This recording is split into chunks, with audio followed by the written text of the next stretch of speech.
Simcast, o seu podcast de emergência com medicina baseada em evidência e dicas práticas para aprimorar o seu atendimento no pronto-socorro. Fala galera, o Simcast é um podcast com propósitos educacionais e não deve ser usado isoladamente para diagnóstico, tratamento e prevenção de doenças. Além disso, não deve ser interpretado como um guideline, mas sim como opinião de nossos especialistas. Fala pessoal, estamos começando mais um Simcast, seu podcast de emergência, e hoje a gente trouxe aqui um convidado muito especial, um amigo meu de longa data aí, que é o Dr. Eli Souza. Ele é pneumologista, formado pela Faculdade de Medicina da USP, fez a graduação lá na Faculdade de Medicina da USP e fez a residência lá.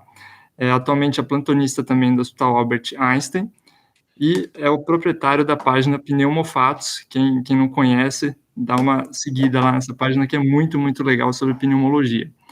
Fala, Eli. Boa noite, tudo bem? Boa noite, Thiago. Obrigado aí pela apresentação. Primeiro, agradecer a oportunidade de estar aqui falando com vocês. Eu acompanho o SIM desde que o SIM foi criado. Então, e antes disso, né, eu conheço o Thiago há muito tempo, conheço o Lucas Lentini, o Zoffoli. Então, eu conheço eles desde a época que eles eram residentes, e é um pessoal que sempre estava lá com o paciente, sempre interessado, sempre conhecendo a evidência, sempre querendo fazer o melhor e entender aquilo. Então, eu já sabia desde o começo que ia ser uma coisa de muito sucesso, e a gente vê a qualidade das coisas que vocês estão entregando aí. Então, é um prazer estar aqui, é até um elogio se vocês terem me convidado.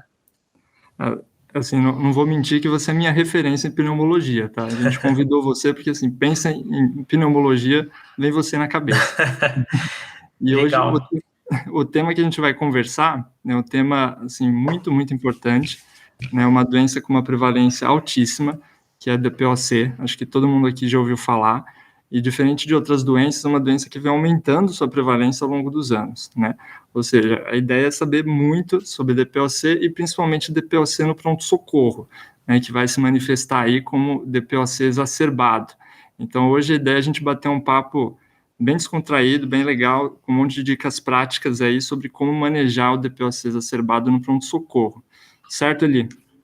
Exatamente. O DPOC, então, acho que agora já é a terceira ou quarta causa de morte, né? E essa morte, ela começa muitas vezes na exacerbação, nesse paciente procurando pronto-socorro. Então, é um paciente que a gente tem que olhar de um jeito diferente. O que a gente quer aqui nessa conversa? Que quem tá ouvindo aí, se for um estudante de medicina, se for um residente que vai prestar prova aqui, vai muito bem nessa prova, que vai ser uma questão tranquila, mas acho que mais importante do que isso, que quando chega esse paciente com DPOC no pronto-socorro, você saiba pensar, você saiba qual que é a melhor evidência para esse paciente, como que a gente vai manejar, então você tem uma maior segurança nesse manejo do paciente com DPOC exacerbado. Então, acho que a gente vai conseguir isso aí nessa nossa conversa. A primeira, assim, característica peculiar da doença é como que a gente faz o diagnóstico ali de um DPOC exacerbado. Diferente de outras doenças que a gente tem marcadores, a gente tem exames laboratoriais, a gente tem vários recursos para fazer o diagnóstico. Como que é feito o diagnóstico do DPOC exacerbado no pronto-socorro? Isso é uma coisa que gera muita confusão, né, Thiago? Então, quando você vai ler a definição de DPOC exacerbado, é uma piora dos sintomas, daqueles sintomas cardinais lá de tosse, de dispneia, de expectoração, só que tem que ser uma piora de sintomas que leva à mudança de tratamento. Então, tem dois pontos de vista aí. Tem o nosso ponto de vista de estar vendo aquele paciente que piorou, e tem o ponto de vista do paciente também, tem a percepção do paciente. Então, a gente vê muito dado na literatura de que é um quadro que é um pouco subdiagnosticado. Então, tem muito paciente que tem uma piora de sintoma em casa e ele não relata isso para o médico, ele não procura um serviço de saúde, e a gente sabe que nessa exacerbação, muitas vezes o paciente perde função pulmonar, ele perde capacidade de exercício, e isso gera uma série de consequências em cadeia para esse paciente. Então, é importante a gente educar a classe médica sobre isso, mas para aquele paciente com DPOC, você também tem que orientar ele o que é exacerbação, para ele estar relatando para a gente o que ele está sentindo. Quando ele tiver essa piora, a gente já agir nessa exacerbação do começo, para muitas vezes ser um tratamento ambulatorial e não chegar ao ponto desse paciente ter que ir no pronto-socorro. Interessante, né? Realmente, tem esse estigma, né, de saber definir bem a doença, né? E assim, a partir do momento que você fez o diagnóstico de DPOC, né, falando um pouquinho de quadro clínico, como que ele vai se manifestar no pronto-socorro? E aí é outra coisa, né, que você fala de quadro clínico, é um quadro clínico tão inespecífico, né, Tiago? Poxa, piorou de espineia, tá tossindo mais, isso aí eu consigo pensar em pelo menos umas 100 coisas que podem dar sintomas parecidos. Então, eu acho que o primeiro ponto, quando você tem um paciente com DPOC que chega com piora dos sintomas do pronto-socorro, é você pensar em diagnóstico diferencial, porque muitas vezes aquele paciente está tendo um infarto, aquele paciente está com uma pneumonia bacteriana, aquele paciente tem um TEP, então você pode estar vendo um paciente com DPOC exacerbado e você entra num fluxograma de tratamento de DPOC exacerbado e você deixou de pensar em comorbidades relevantes, né? Então esses pacientes são pacientes idosos, são pacientes tabagistas, são pacientes que têm um monte de comorbidade, então ele pode estar tendo um outro diagnóstico que está levando àquela piora de sintomas. Então, essa é a primeira mensagem-chave assim, aqui da nossa conversa, não deixar de pensar em diagnósticos diferenciais. E aí eu vou te dar um exemplo de um estudo que saiu esse ano no JAMA. Então, é um estudo que viu pacientes com DPOC exacerbado que foram hospitalizados com piora da doença. Né? Exato. Slice trial, né? E foi visto que quase 6% desses pacientes tinham diagnóstico de TEP, né? Tinham diagnóstico de embolia pulmonar. Então, você vê como é frequente, né? E se você vê nos pacientes que não havia uma suspeita clínica de TEP, eles chegaram no diagnóstico em quase 3, 4% dos pacientes. Então, você vê que é um número relevante, né? A gente tem que pensar ativamente nesses diagnósticos diferenciais, porque são pacientes que têm arritmias, têm infarto. E eu até te lanço um desafio, Tiago. O paciente com DPOC, ele morre do quê? Do que esse paciente vai morrer? Qual que é a causa de morte dele? Boa pergunta, viu? Confesso que eu nunca tinha pensado nisso. Eu chutaria, que eu acho que a maioria das pessoas chutariam, hipoxemia, não sei. Exato, eu acho que o intuitivo é pensar que ele está morrendo de insuficiência respiratória, ele está morrendo da falta de ar do DPOC, mas isso só é verdade naquele paciente que está no extremo da doença, que tem um DPOC muito grave, e a maioria dos pacientes com DPOC não são esses pacientes, são pacientes que vão morrer de infarto, são pacientes que vão morrer de câncer de pulmão.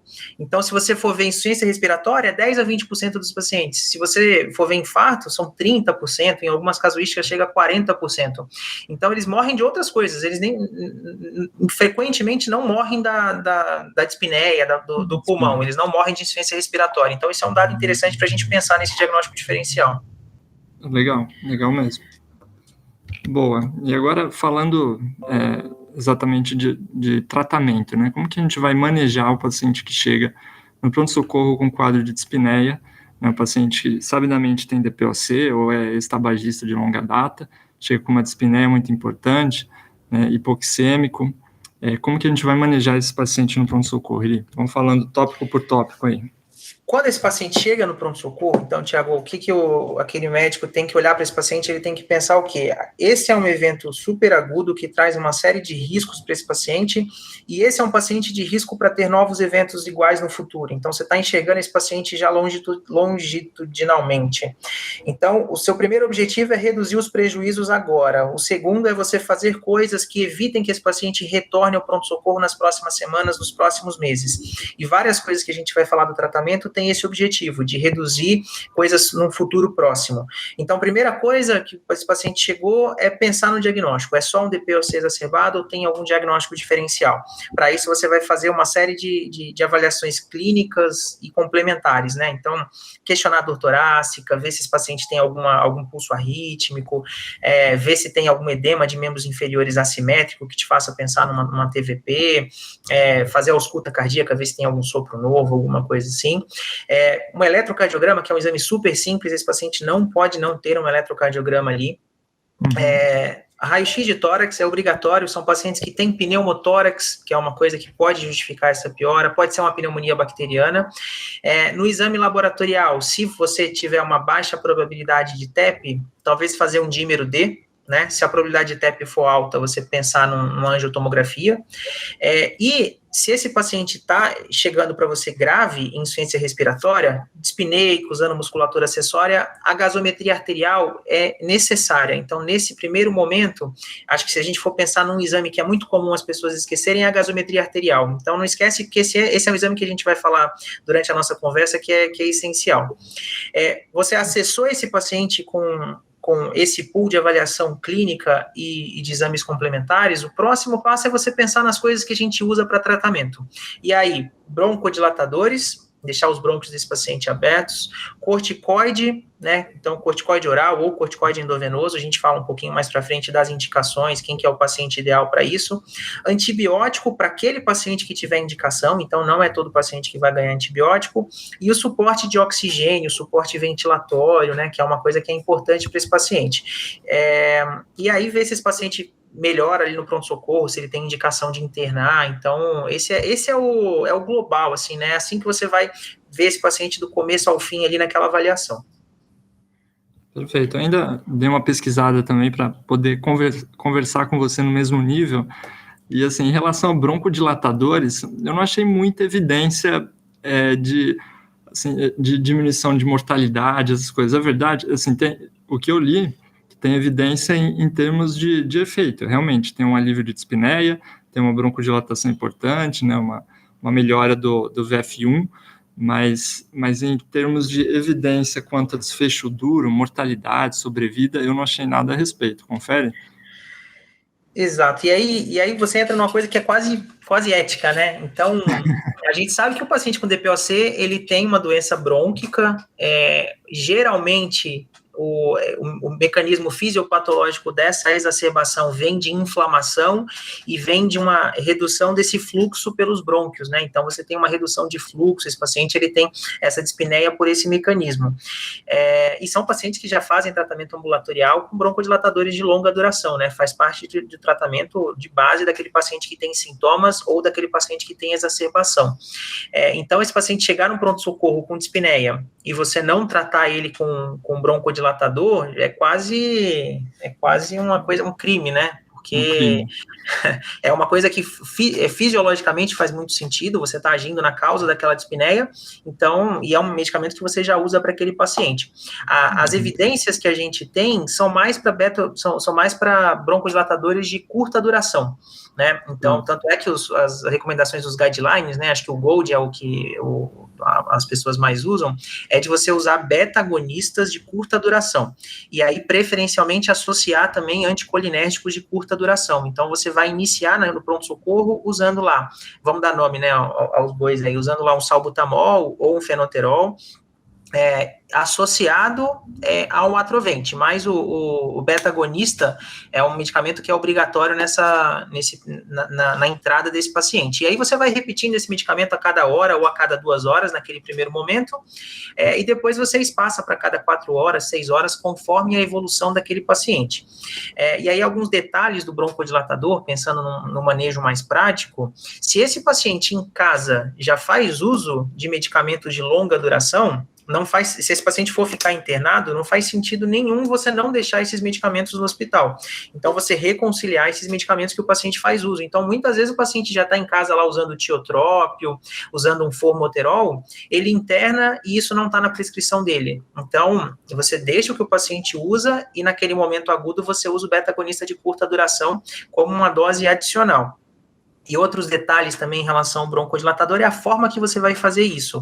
Não existe evidência que mostre que você fazer o spray, né, o nebulímetro, é melhor ou pior do que você fazer nebulização. Então, a nebulização e o spray têm a mesma eficácia. Tá? Agora, na COVID, a gente tem preferido usar o medicamento em spray com espaçador, porque isso reduz um pouco o aerossol ali na sala, né? E é um medicamento que você consegue administrar de uma forma mais rápida. Então, se você tiver um espaçador, esse medicamento ele tem uma biodisponibilidade melhor e você consegue fazer ele de uma forma mais rápida. Se você não tiver o medicamento em spray ou você não tiver o espaçador e você achar que a nebulização vai ser melhor, é importante lembrar de evitar fazer essa nebulização com oxigênio, Então, porque a gente pode até comentar mais para frente, muito oxigênio para esses pacientes pode ter um efeito deletério. Então, fazer essa nebulização com ar comprimido para você fornecer esse medicamento para evitar esses efeitos adversos aí do oxigênio. Interessante. E só também para fechar, qual que é a dose? Vamos falar da dose ideal, né? Você mencionou o fenoterol, o salbutamol. Qual que é a posologia dessas medicações para quem está no pronto-socorro? O salbutamol, você tem a apresentação de 100 microgramas no spray. Você pode iniciar com 4 puffs, então é uma coisa que a gente extrapola até dos pacientes com asma, né? Você começa com doses altas mesmo, você fazer 1 puff, 2 puffs é uma dose baixa.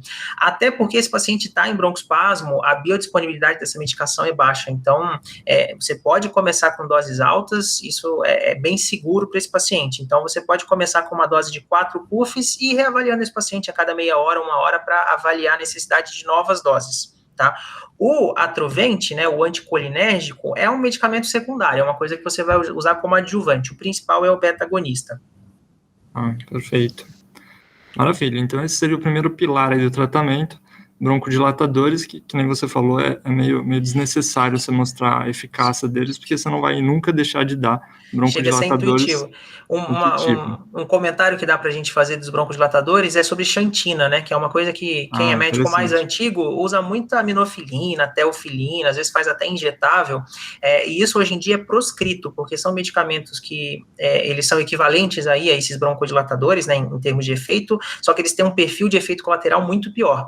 Então, isso está escrito nos guidelines para você não fazer aminofilina, para você não fazer teofilina, pelo perfil de efeito colateral que eles têm. Então, não é recomendado usar xantina nesse contexto. A gente ainda vê com frequência, né? Bastante frequência. Do mesmo jeito que é comum também não reconciliar broncodilatadores na internação, né? Que nem você mencionou. Exato. E outra dúvida também, e aí também vou te lançar esse desafio aí.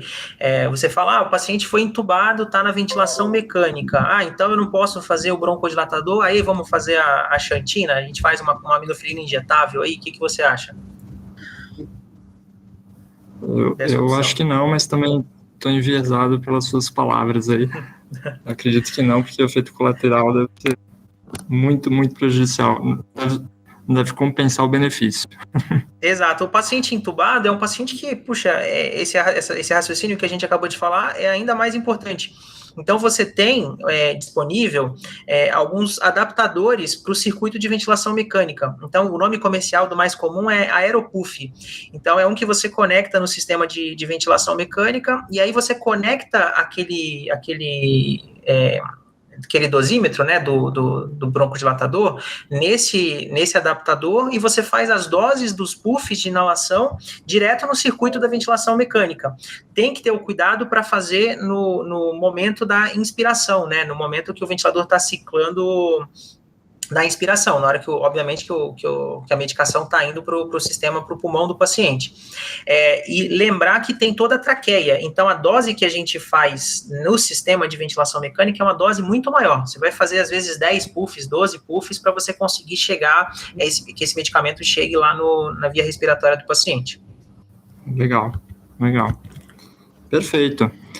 E aí, diferente dos broncodilatadores, a gente tem um outro pilar aí do tratamento, que também diferente dos broncodilatadores, tem muito mais evidência e muito mais polêmica também envolvida, né, que seria os corticoides, corticoterapia. Como que a gente usa corticoide no DPOC exacerbado ali, e quais são suas dicas práticas aí para isso? Bom, se você perguntar para um pneumologista o que ele acha do corticoide, ele dorme abraçado com uma caixa de prednisona. Então, a gente gosta muito de corticoide, é um medicamento que em vários contextos aí clínicos ajuda muito, e no paciente com DPOC exacerbado é uma ótima ferramenta. Acho que depois dos broncodilatadores é uma coisa que a maioria dos pacientes vai ganhar. Os estudos mais recentes, assim, de DPOC e de asma também, o que eles tentam identificar são os clusters de pacientes, né? Tem até alguns estudos que avaliam mesmo esses clusters de pacientes, e aí no paciente exacerbado, a gente sabe que tem aquele cluster de paciente que está exacerbando por conta de uma infecção viral, aquele cluster de paciente que está exacerbando por conta de uma infecção bacteriana, e tem aquele cluster de paciente que tem aquela exacerbação meio bronquítica, uma coisa meio eosinofílica. E é um paciente que tem um perfil parecido com o paciente com asma, né? Que ele tem aquela inflamação eosinofílica que está ali. Esse paciente que tem esse perfil mais eosinofílico, que tem essa bronquite, é o paciente que mais se beneficia do corticoide, né? Então, qual que é o sentido, né? É um sentido de que aquela inflamação que está fazendo ele ficar exacerbado está gerando esse aumento de eosinófilos que a gente pode ver no hemograma ou pode ver até no escarro. Você pode pedir no escarro também a eosinofilia no escarro e ver que está aumentada, isso sugerindo uma maior inflamação por esse mecanismo, e isso reflete numa maior resposta ao corticoide. E existem estudos que avaliam isso, que avaliam o eosinófilo como um biomarcador da resposta ao corticoide sistêmico. E isso em DPOC faz muito sentido. Até paciente ambulatorial, o paciente ambulatorial que tem o eosinófilo mais alto é o paciente que parece responder melhor a esse corticoide inalatório também como forma de prevenir a exacerbação, né? Então, parece ser um biomarcador que é relevante no paciente com DPOC. Mas os estudos, Thiago, ainda são estudos muito pequenos, são estudos que ainda essa evidência não é uma evidência ainda para a gente extrapolar para todos os pacientes. Então, qual que é o racional que a gente vai usar para prescrever ou não o corticoide? Primeiro, esse paciente que chegou para você, qual que é o grau dessa exacerbação? É um paciente que está muito grave, é um paciente que está muito dispneico, está em insuficiência respiratória? Esse é um paciente que o corticoide você vai acabar prescrevendo pela gravidade dele e por ele estar numa exacerbação que fisiopatologicamente é um quadro inflamatório brônquico lá, e o corticoide ele tem muito mais benefício do que risco no caso dele. Por outro lado, se é um paciente que está com exacerbação muito leve, ele não está naquele broncoespasmo, é um paciente que não tem esse quadro inflamatório brônquico tão intenso, e é um paciente idoso, diabético, é um paciente que talvez eu não use corticoide, eu tente manejar ele somente com broncodilatador. Então, é muito de risco e benefício de como que o paciente está. Usando o corticoide usando o eosinófilo como informação também. Se esse paciente tem um eosinófilo mais alto, aí você dá o corticoide com ainda mais confiança, mas não vai ser um parâmetro que vai te dividir aí as águas do corticoide. Qual que é o benefício do corticoide, né? Então, por que a gente está falando de corticoide? O que os estudos mostram? Reduz tempo de hospitalização, você vai acelerar a recuperação desse paciente, melhora parâmetros de função pulmonar, então tem estudos com VF1 melhorando, você melhora a oxigenação desses pacientes, então você tem uma série de benefícios com o uso de corticoide em DPOC exacerbado, isso é refletido em vários trials, né? E isso tanto corticoide EV quanto corticoide oral, isso também é outra coisa que tem muita evidência em medicina, bastante estudo com asma, mas tem também estudos com DPOC exacerbado, que você usar prednisona oral ou uma metilprednisolona endovenosa, a eficácia é exatamente a mesma. Então, você pode fazer oral, você não perde nada com isso. Legal. Em termos de duração da corticoterapia, uma vez que você decidiu iniciar, né, baseado nessas dicas aí que você deu, quanto tempo que a gente mantém o corticoide? O que a gente sabe sobre isso? A prática, 15 anos atrás, era de você fazer períodos de 7, 10, 14 dias. Mas, nessa última década, saíram vários trials, vários estudos tentando encurtar esse tempo. Então, são estudos aí de não inferioridade. E o consenso hoje é você usar uma dose de 40 miligramas para o paciente, numa duração de 5 a 7 dias, não superior a uma semana. Por quê? Porque quando foi comparado você fazer 5 dias com 14 dias, para nenhum desses desfechos que a gente comentou, teve benefício você fazer um tempo mais prolongado, né?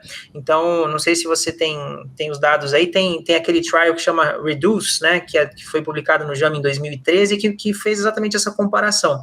Então, você fazer um tempo mais curto, você não perde nada de benefício e você ganha de você fazer um tempo menor de corticoide, que é um medicamento que tem um perfil de efeito colateral muito ruim. Perfeito. Tem um resuminho aqui, só para ilustrar. O Reduce foi um trial publicado no JAMA em 2013, né? Ele fez justamente essa pergunta: será que se a gente encurtasse o tempo de corticoterapia no DPOC exacerbado, teria o mesmo benefício, né? Então, ele comparou pacientes tomando corticoide na dose que a gente usa hoje, que seria 30 a 40 miligramas de prednisolona, em 2 grupos, um tomando por 5 dias e outro tomando por 14 dias. Foram cerca de 314 pacientes, né? E a pergunta dele, né, o desenho do estudo, justamente o desenho de não inferioridade, né? Como desfecho primário, ele avaliou a taxa de reexacerbação da doença, né, de reexacerbação, porque a segunda é a exacerbação. E, curiosamente, que ele viu que nos pacientes que tomaram prednisolona por 5 dias, tiveram a mesma taxa de reexacerbação do que daqueles que tomaram 14 dias. A diferença é que com aqueles que tomaram 14 dias tiveram mais efeitos colaterais do corticoide, né? Então, esse foi o estudo principal, que nem você falou ali, acho que vieram vários outros depois desse para confirmar, mas o REDUCE de 2013 no JAMA mostrou que encurtar esse tempo aí traria o mesmo benefício sem tanto efeito colateral, né? Acho que foi o principal. Boa. Exatamente. Tem evidência também, Thiago, aí são estudos menores, de corticoide inalatório, né, como opção. Então, você tem algumas evidências daquele paciente que tem um DPOC exacerbado mais leve, se você fizer budesonida inalatório, esse paciente também tem uma evolução melhor. Mas esses são estudos menores, não são estudos que foram reproduzidos em mais centros, então acho que é uma opção que você pode considerar para alguns pacientes. Mas o corticoide, acho que completando o começo do que eu falei, é um medicamento que você vai pensar mais ativamente para a maioria dos pacientes. Então, acho que a pergunta do corticoide é, será que para esse paciente eu posso não dar corticoide? Ou eu sigo a regra de dar corticoide? Ao contrário de antibiótico, né? Então, que é outra coisa. O antibiótico, a pergunta é, puxa, será que para esse paciente eu preciso dar antibiótico? Acho que o antibiótico é um que, em geral, a gente vai pensar em não dar no paciente. O corticoide, em geral, a gente vai pensar em dar. Isso eu falando como pneumologista, não sei se você vai concordar. Acho que sim, viu? Acho que você me convenceu. E você tinha mencionado dos eosinófilos, né? Um trabalho que a gente trouxe aqui também muito legal, foi publicado esse ano, se chama Corticocop, né? Foi um trabalho dinamarquês, 3 hospitais da Dinamarca, né? Um estudo multicêntrico, randomizado, open label. E eles avaliaram justamente pacientes, cerca de, deixa eu só checar aqui quantos pacientes foram, aproximadamente 159 pacientes com DPOC exacerbado. Eles usaram 2 estratégias, né? Primeiro, o tratamento clássico de DPOC, corticoide dose padrão, pelo tempo padrão, que a gente falou de 5 a 7 dias, e o segundo grupo de pacientes usou uma dose de corticoide até o número de eosinófilos estarem abaixo de 300, né? Então, que interessante, quando chegasse abaixo de 300, ele parava o tratamento de corticoide e avaliava. Como desfecho primário, ele avaliou também mortalidade, né, em 30 dias, e taxa de exacerbação, se eu não me engano. Isso mesmo, sobrevida em 14 dias e taxa de exacerbação. E, curiosamente, né, o grupo que tomou corticoide guiado pelo número de eosinófilos também não teve diferença, né, tanto em mortalidade, teve uma menor incidência de efeitos colaterais do corticoide também. Então, jogou luz um pouquinho nessa ideia de, que nem você comentou, usar corticoide de uma forma mais criteriosa do que a gente usava antigamente, né? Justamente porque é uma droga com vários efeitos colaterais, embora seja ótima para várias doenças também, mas também nunca deixando de ser um pilar do tratamento do DPOC, né? E esse estudo é um estudo que faz a gente pensar em várias outras coisas na medicina, né? Esses tempos engessados que a gente tem para antibiótico, para corticoide, para tudo, é uma coisa que é baseada em quase nada, né? Então, acho que uma das mensagens desse estudo também é, puxa, será que a gente dá 2 dias de corticoide para a maioria dos pacientes não é tão suficiente quanto você dá 5 dias de corticoide, né? Então, esses biomarcadores, né? Você conseguir individualizar o paciente para saber qual que é o paciente que pode usar menos corticoide e qual é o paciente que precisa de mais corticoide também. Pode ser que tenha um paciente que você tenha que usar 7 dias, né? Mas para a maioria dos pacientes, talvez 2 dias seja suficiente, 1 dia seja suficiente, né? Então, é uma pergunta que a gente sempre tem que tá fazendo. A gente tem que ser um pouco crítico no dia a dia, porque manter um tempo fixo do medicamento. Exatamente.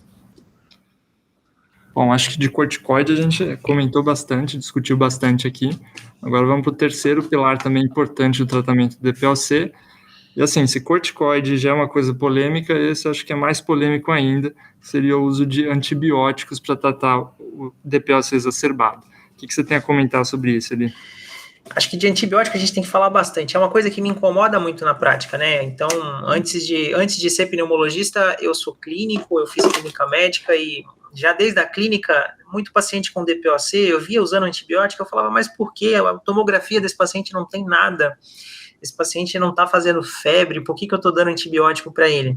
E é uma pergunta para a gente se fazer mesmo, né? O que a gente tem de evidência para isso? E agora você deve ter tido um déjà vu nessa época do Covid também, né? Com esse pesadelo do antibiótico. Demais.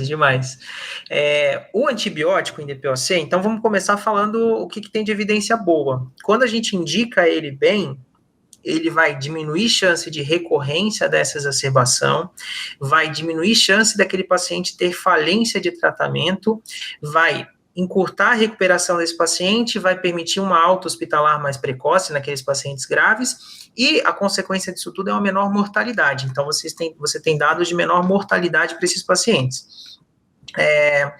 E qual que é o racional disso? Tem muitas exacerbações no paciente com DPOC que são causadas por triggers de infecções bacterianas. E o que eu não entendia lá na clínica médica, que na pneumologia eu comecei a entender, são pacientes que têm doenças brônquicas, é um brônquio que é doente, tanto é que muitos desses pacientes objetivamente têm bronquiectasia. Então, muitas vezes eles são colonizados por bactérias, muitas vezes eles têm algum trigger ambiental que alguma bactéria começa a colonizar o pulmão dele.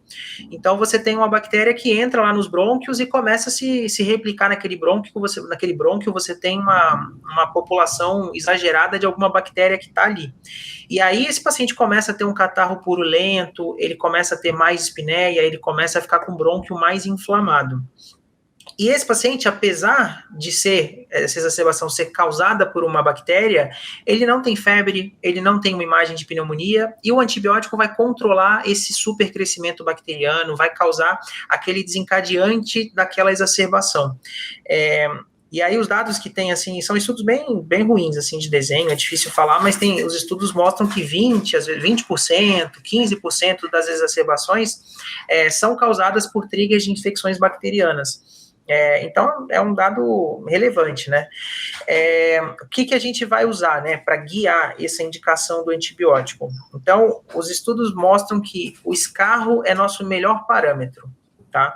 Então, como assim o escarro? O aspecto do escarro, então, um escarro purulento, ele tem uma sensibilidade de 94% e uma especificidade de 50% para identificar uma alta carga de bactéria no pulmão do paciente, tá? Então, e vocês viram que a sensibilidade é muito mais alta que a especificidade. Então, se o paciente está com catarro muito purulento, isso não é um indício que comprova que seja uma coisa bacteriana, mas se for bacteriana, ele vai ter isso, né? Então, é uma coisa que você pode guiar para dar antibiótico. Então, se eu fosse individualizar, para quem que eu vou dar antibiótico? Para aquele paciente que está com uma pneumonia, né, isso é meio óbvio, se você tem uma imagem de pneumonia, você está tratando uma pneumonia, você guia pelo protocolo de pneumonia.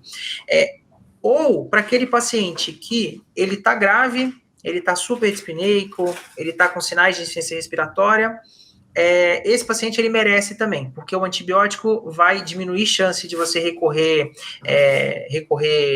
de ter falência de tratamento, de você recorrer a essa exacerbação, você vai diminuir a mortalidade. Então, se ele está muito grave, esse é o paciente que eu já vou começar dando antibiótico e vou reavaliando ele, tá? Ou para aquele paciente que não está tão grave, mas tem um escarro purulento, tá? Então, o escarro purulento é uma coisa que você vai sempre considerar, tá? Então, pneumonia bacteriana, paciente muito grave, ou aquele paciente que está dispneico e tem um escarro purulento, são bons pacientes para você prescrever antibiótico. O que a gente tem de outras coisas para a gente se apoiar nessa decisão aí de dar antibiótico ou não? Então, a gente tem bons trials, tá? E aí a gente tem trial publicado vou até citar um trial que foi publicado no New England em 2019. O primeiro autor chama Butler Christopher. É um estudo que guiou o uso de antibiótico para DPOC exacerbado através da proteína C reativa. Então, eles dosavam a proteína C reativa, aqueles pacientes que tinham a proteína C reativa baixa, eles tendiam a não dar antibiótico, e aqueles pacientes que tinham a proteína C reativa alta, eles davam antibiótico. E aí eles dividiram em 2 grupos, um era guiado por essa estratégia, o outro não, o outro era de acordo com a avaliação clínica. O grupo que foi guiado pela estratégia de usar o PCR, a prescrição de antibiótico foi em 57% dos pacientes. No grupo que não usou o PCR, a prescrição de antibiótico foi em 77% dos pacientes, né? Isso é um estudo que foi feito na Inglaterra, tá? Então, é um contexto da Inglaterra. E o desfecho foi igual para os 2 grupos, né? Então, não teve nenhum malefício em você prescrever menos antibióticos. Então, se você quiser mais um dado para se apoiar para não prescrever antibiótico, a proteína C reativa talvez seja um bom dado. Para quem? Para aquele paciente que está dispneico, o catarro dele piorou um pouco, mas não está tão purulento, a proteína C reativa é baixa, puxa, eu não vou dar antibiótico para esse paciente, tá? Mas, de novo, o paciente que está muito grave, é melhor você dar antibiótico. E aí, o que a gente faz na prática, né, Tiago? Às vezes a gente está discutindo DPOC exacerbado, a gente está vendo uma fotografia, mas é um filme, né? Aquele paciente, ele está super grave na sua frente, você está fazendo ventilação não invasiva, você está pensando em entubar esse paciente, dá um antibiótico, coleta cultura de escarro, coleta hemocultura, avalia esse paciente. No dia seguinte, esse paciente está ótimo, as culturas já estão meio que fechando negativa, bacterioscópico, a proteína C reativa desse paciente é baixa, suspende o antibiótico no dia seguinte. Não é que você prescreveu o antibiótico que você está se comprometendo a manter 5, 7 dias. Então, lembra que você tem o amanhã, você tem o depois de amanhã. Então, está reavaliando também todo dia se você precisa manter o antibiótico. E aí eu te pergunto, né, vamos manter aqui os desafios. Qual que você acha que é o tempo ideal para a gente manter antibiótico para esses pacientes? De novo, aqueles números cabalísticos, né? Vou chutar 7 dias. 5 a 7 dias. E aí, até pensando em pneumonia, né? Os estudos mais recentes de pneumonia mostram que 5 dias, na grande maioria dos pacientes, é igual a 7 dias. Então, pense em 5 dias. Se o paciente no quinto dia tiver ótimo, pode suspender, porque tá mais do que suficiente. No máximo 7 dias, mais do que 7 dias não faz sentido, baseado em todos os estudos, baseado até em racional biológico. Então, 7 dias de antibiótico é suficiente, e lembra que você não está tratando pneumonia, então você não vai dar Rocefin e um macrolídeo. Para esse paciente, se ele não tiver uma pneumonia, se você der um clavulin para ele, né, amoxicilina com clavulanato, ou se você der um macrolídeo isolado, isso já é suficiente para cobrir essas bactérias que causam esses triggers de exacerbação de DPOC. Atenção só naquele paciente que exacerba muito frequente e tem bronquiectasia, porque esse paciente muitas vezes é colonizado por BGN, por bacilo gram-negativo, e aí pensando especificamente em pseudomonas, né? Então você tem que cobrir pseudomonas nesse paciente. E aí a cobertura para pseudomonas pode ser com levofloxacino, pode ser com ceftazidima ou tazocin, né, que aí a gente já entra num espectro mais amplo. Então, paciente exacerbador muito frequente, que tenha bronquiectasias, tem aquela expectoração crônica, é um paciente que você muitas vezes tem que pensar em BGN e ter uma cobertura aí para pseudomonas. Animal, muito, muito bom mesmo. E esse negócio de antibiótico, né, mais errado do que você prescrever sem critério, você também não suspender quando você não acha nenhum outro critério, né? Então a gente tem que parar de pensar daquele jeito que uma vez que eu prescrevi antibiótico, eu tenho que completar os 5 a 7 dias, né? E sempre estar reavaliando todo dia se realmente ele precisa daquele antibiótico, né? Exato. O corajoso não é o médico que prescreve, o corajoso não é o médico que não prescreve. O mais corajoso é aquele médico que suspende, né? Você chegar lá e suspender da prescrição, você é o herói. Então, assim, o paciente que está tomando antibiótico, está no 2º, 3º dia já ótimo, né? Eupneico em área ambiente, PCR baixo o tempo todo, da internação do começo até o fim, né? Por que ele vai tomar os 7 dias de antibiótico só porque alguém iniciou, né? Exatamente. Esse acho que fica maior ensinamento aí de antibióticos no DPOC, né? E na vida, né? E na vida. Muito, muito legal. E aí, assim, o terceiro pilar, você falou, a gente até brincou, né, que hipoxemia não é o que mata o paciente com DPOC, né, mas com certeza leva a sofrimento, né, tanto do paciente quanto do médico, vendo o paciente saturar na frente dele, né, com DPOC exacerbado, e pode ser a principal urgência do plantão, né, esse paciente com DPOC hipoxêmico, né. como que a gente oferta oxigênio para esses pacientes? Você falou que a gente ia comentar um pouquinho mais sobre isso. Vamos esclarecer melhor como que esse seria o quarto pilar do tratamento, né? Poderia ter vindo antes, mas a gente deixou por último, que seria a oxigênio-terapia nesse grupo de pacientes. Como que é feito ali? Legal. O oxigênio, então, o oxigênio é uma coisa bem numérica, né? Se o paciente está hipoxêmico, você tem que dar oxigênio para ele. Acho que é uma coisa meio medular ali também na avaliação desse paciente. Se ele está hipoxêmico, sala de emergência, vamos manejar esse paciente, é um sinal vital muito relevante, né? Lembrar que hipoxemia é uma das causas de parada cardiorrespiratória. Então, acho que a primeira coisa na cabeça é a meta que você tem de oxigenação para esse paciente. Então, mira ali nos 90%, né, menos 2, mais 2, 88% a 92%, e tenta chegar nessa oxigenação. Então, acho que essa meta de oxigenação é uma coisa relevante. Isso para qualquer paciente assim, insuficiência respiratória, né, muito oxigênio é uma coisa ruim. Para o paciente com DPOC, isso é ainda mais verdade, tá? E aí, como que a gente faz para chegar nessa meta? O catéter de oxigênio, se você deixa lá um baixo fluxo de 1 litro, 2 litros, se você está ficando nessa meta, ótimo, é uma boa ferramenta. Mas se você precisa de fluxos maiores, a Venturi, que você tem a Venturi tem válvulas, né? Você coloca a válvula, na própria válvula tem escrito lá o fluxo de oxigênio que você vai colocar para aquela válvula para você obter uma fração de oxigênio. Então, você vai testando as válvulas da Venturi até você conseguir uma oxigenação lá perto de 90%. Então, a Venturi é uma boa ferramenta no pronto-socorro para você usar, né? A máscara de Venturi para você fornecer oxigênio. Se você tiver disponível, outra opção muito boa para o paciente que está muito hipoxêmico é o catéter de alto fluxo, né? A gente pode até falar dele junto com a VNI depois. O catéter, qual que é a vantagem do catéter de alto fluxo? Você tem uma umidificação maior, o aparelho deixa a temperatura do ar do catéter mais confortável, né? Ele aquece um pouco aquele ar, então é mais confortável para a via respiratória, e você consegue colocar um fluxo de ar ali de até 45, 60 litros, e isso gera uma pequena pressão positiva no fim da expiração, né? Então, é como se fosse um CPAP, vamos imaginar assim. E isso tem efeito positivo para o paciente, você vai reduzir a auto-PIP, você dá um certo conforto para o paciente. Então, e você consegue configurar a FiO2 lá, né? Uma coisa bem numérica, tá na sua mão a FiO2. Então, é uma ferramenta mais confortável, gera um pequeno CPAP e você consegue titular a FiO2 com a sua mão lá. Você consegue ajustar isso aí para chegar nessa meta de oxigenação de 90%. Tá? E por que você evitar a hiperóxia? Então, qual que é o ruim, né, de dar muito oxigênio? Então, se a gente está falando que a gente está mirando no 90%, por que não deixar esse paciente saturando 100%? Oxigênio demais gera espécie reativa de oxigênio, isso é lesivo para o tecido pulmonar. Oxigênio demais aumenta risco de colapso pulmonar, então esse oxigênio, se você está dando 100% de oxigênio, o alvéolo vai absorver esse 100% de oxigênio e pode colapsar, então isso é outra coisa que a gente tem que pensar na medicina em geral, né, muito oxigênio gera mais colapso. E no paciente com DPOC, a gente tem que ter muita atenção para a hipercapnia, né, então muito oxigênio faz esse paciente reter mais CO2, e aí eu te pergunto, Tiago, você sabe por quê? Tem mitos da medicina, esse é um deles. Por que esse CO2 fica mais alto?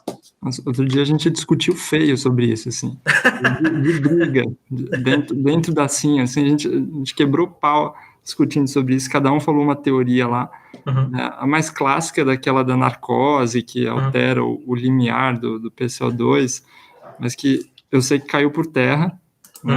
Mas agora eu não sei entrar em detalhes por que a FiO2 alta gera narcose, né? Gera então, eu vou fazer aqui um jabá para um Instagram que chama Pneumotópicos.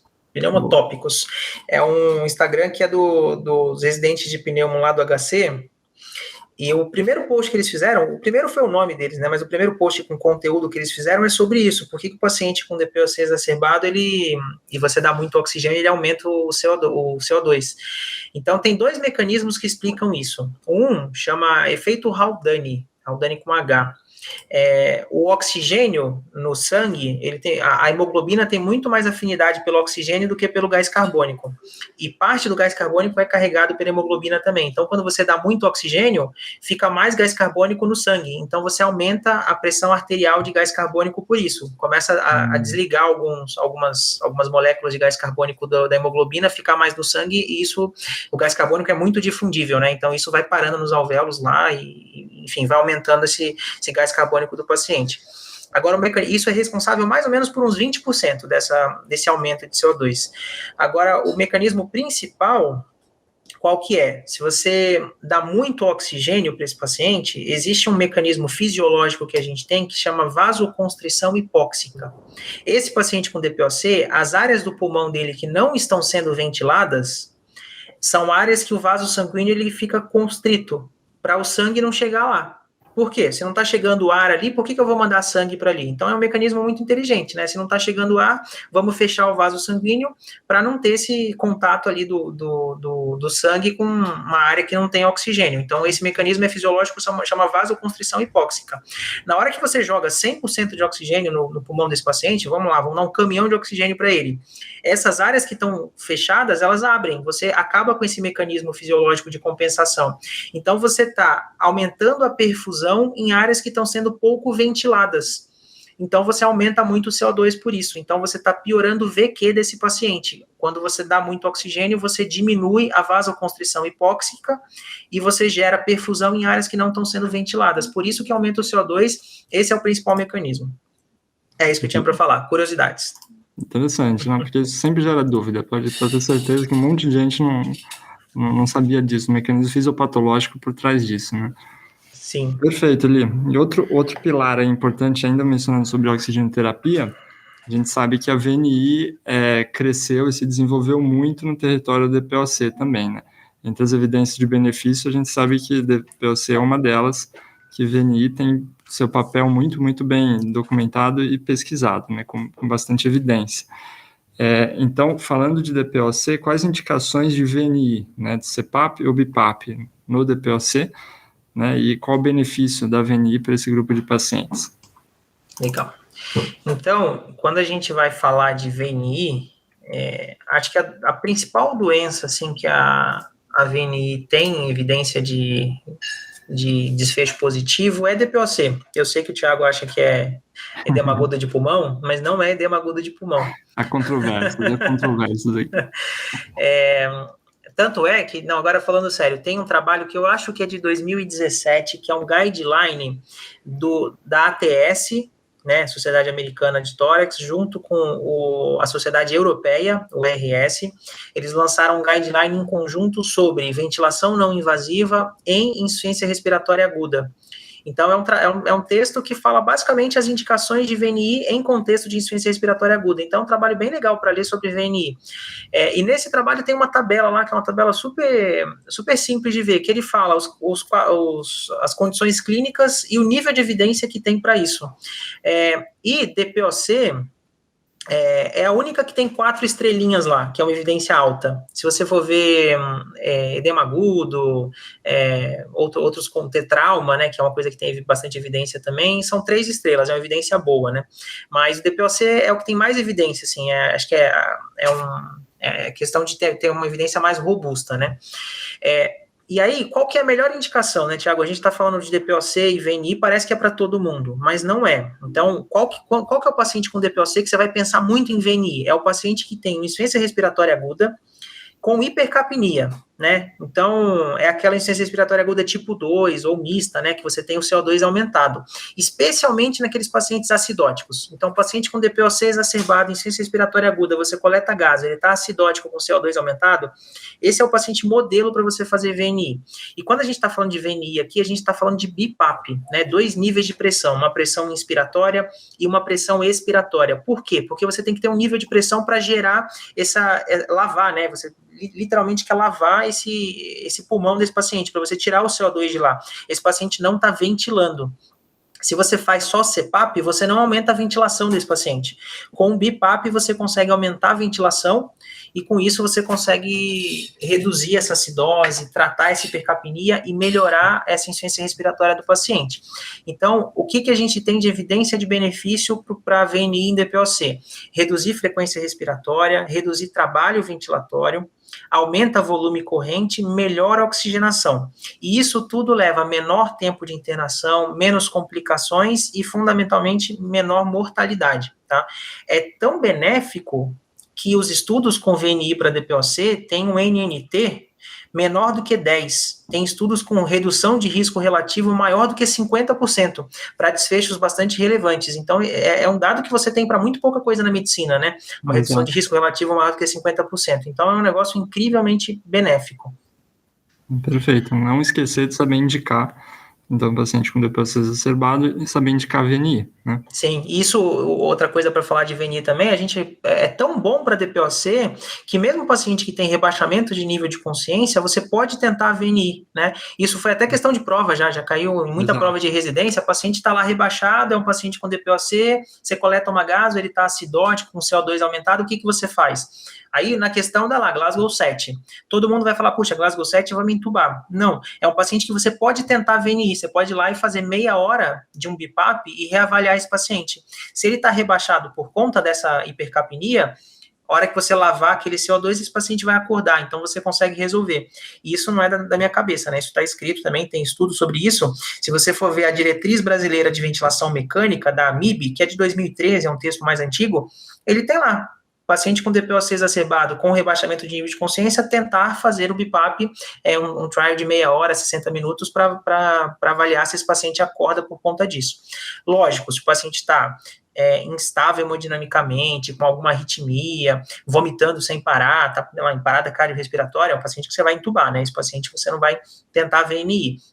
Mas, via de regra, paciente com DPOC exacerbado em insuficiência respiratória, o BIPAP é uma ótima ferramenta. Muitas vezes esse paciente, só de fazer o BIPAP, ele já estabiliza, já melhora o padrão respiratório e você evita uma intubação, que é um desafio enorme, né? Acho que cabe mais uma hora para falar de ventilação.